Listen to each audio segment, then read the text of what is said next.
Hello engineers, আমি চলে এসেছি একটা নতুন টাইপ নিয়ে, যেটা হচ্ছে সফট অ্যান্ড হার্ড ফেরোম্যাগনেটস। মানে ফেরোম্যাগনেটের যে মেটেরিয়াল হয় তারও সফট এবং হার্ড হয়। এটাও তোদের পরীক্ষায় এসেছিলো। তো বেসিক্যালি এই যে সফট অ্যান্ড হার্ড যে আমরা পার্থক্য করতে পারি, সেটা আমরা দুটো যে প্যারামিটার পড়েছি ওর মধ্যে কোরেসিভিটির মাধ্যমে সফট অ্যান্ড হার্ড আমরা পার্থক্য করতে পারি।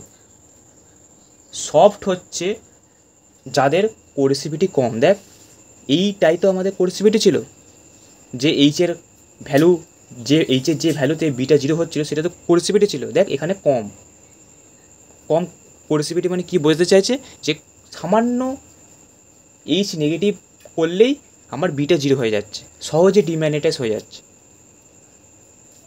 আমার অনেক এইচের দরকার পড়ছে না, মানে অনেকটা এইচ কমাতে হচ্ছে না। সেইটা হচ্ছে দেখা যায় সফট আয়রনের। সফট দেখে বোঝা যাচ্ছে না সফট ফেরোম্যাগনেট হবে। আর এই ক্ষেত্রে মানে সফট ফেরোম্যাগনেটিকের সুবিধা কি, যে হিস্টেরিসিস যে লস হয়, যেটা আমরা পরে ভিডিওতে পড়বো, ওটা কমানো যায়। হিস্টেরিসিসের লস কম, কারণ একটা জিনিস ভালো করে দেখ, এই দুটো আঁকার মধ্যে এরিয়া সব থেকে কার বেশি? এর বেশি।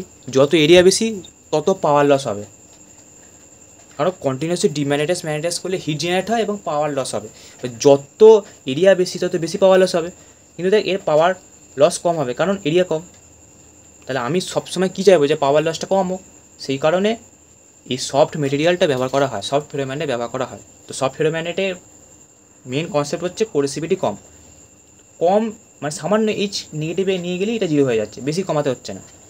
আর হার্ডের ক্ষেত্রে কী হয়, বেশি কমাতে হয় তবে বিটা 0 হয়, আর এরিয়াও এর খুব বেশি হয়, মানে পাওয়ারও খুব লস বেশি হয়। তা আমি কখনোই চাইবো না যে এমন কিছু বানাই যেটা সব থেকে বেশি পাওয়ার লস হচ্ছে। সেই কারণে হিস্টেরিসিস লস কমানোর জন্য সফটটা ইউজ করা হয়। এর দেখ কোরেসিভিটি বেশি আর এর দেখ কোরেসিভিটি কম, পার্থক্যটা এখানে। এর ক্ষেত্রে কী হয়, সফট ফেরোম্যাগনেট আর হার্ড ফেরোম্যাগনেটে কী হয়, হার্ড ফেরোম্যাগনেটের ক্ষেত্রে ম্যাক্সিমাম যেটা দেখা যায়, যে এইচের ভ্যালু কম করলো মানে এইচের ভ্যালু 0 করলো বি কিন্তু 0 হয় না। কিন্তু এটা হার্ডের ক্ষেত্রে হয়, কিন্তু সফটের ক্ষেত্রে কিন্তু তা হয় না। সফটের ক্ষেত্রে অতটাও নেগেটিভে নিয়ে যেতে হয় না, তার আগে 0 হয়ে যায়। কার দেখি বোঝা যাচ্ছে? তাহলে আশা করি বোঝা গেছে সফট অ্যান্ড হার্ড ফেরোম্যাগনেট।